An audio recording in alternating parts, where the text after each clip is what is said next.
ایک دن آپ روٹی اپنے ہاتھ سے بنا کے کھا لیں تو آپ کو پتہ چل جائے گا کہ روٹی بنتی کیسے ہے۔ ایک دن کپڑے آپ خود دھو لیں گا اپنے، آپ کو پتہ چل جائے گا کہ یہ کتنا بڑا کام ہے، ہم تو کام انسان نہیں کام سمجھتے اس کو ہے۔ ایک دن استری خود کر لیں تو پتہ چل جائے گا، ایک دن آپ صفائی کر کے دکھا دیں گھر کے بیڈ کی چادر بھی تبدیل کرنی ہو تو اس میں بھی محنت لگتی ہے،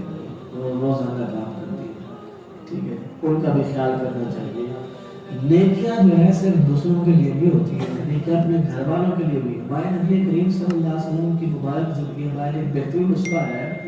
ہمارے پیارے نبی کریم صلی اللہ علیہ وسلم نے اپنی مبارک جوتے، ہم نے نصاب کی کتابوں میں یہ پڑھی ہے، اپنے مبارک جوتے آپ جو ہے خود جو ہے اس کو پیمنٹ لگا لیتے تھے، سی لیتے تھے۔ آپ کپڑوں پہ گھر والوں کا کام کرنا ثابت ہے، گھر میں نبی کریم صلی اللہ علیہ وسلم کا کام کرنا ثابت ہے،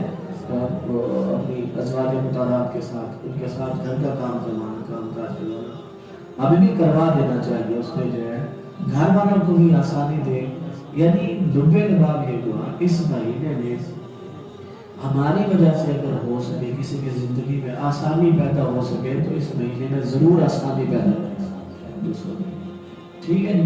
پھر نبی رحمت صلی اللہ علیہ وسلم نے دو وظیفے ارشاد فرمائے ہیں، بتائیں۔ ایک وظیفہ یہ کرنا ہے لا الہ الا اللہ، یہ کثرت کے ساتھ پڑھنا ہے، حدیث میں آیا ویسے اس کے علاوہ کہ 100 بار جو روزانہ یہ پڑھا کرے لا الہ الا اللہ، کل قیامت کے دن اس کا چہرہ اس طرح چمک رہا ہوگا جیسے چودھویں کا چاند چمکتا ہے، چودھویں کے چاند کی طرح اس کا چہرہ، اس کا چہرہ چودھویں کے چاند کی طرح چمک رہا ہوگا، ٹھیک ہے۔ جو لا الہ الا اللہ کی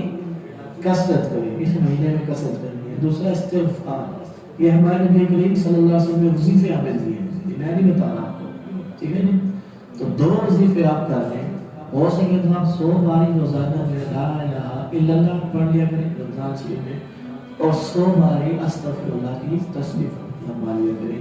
استغفر اللہ ربی من کل ذنب واتوب الیہ، یا استغفر اللہ ہی صرف پڑھ لیں، جس کو جتنا آتا ہے اتنا پڑھ لیں۔ اور فرمایا کہ دو دعائیں آپ نے کثرت کے ساتھ اس مہینے میں کرنی ہے۔ ہمارے نبی کریم صلی اللہ علیہ وسلم ارشاد فرمایا جبکہ دو باتیں جن سے تمہیں غنا بے نیازی نہیں ہے وہ یہ ہیں،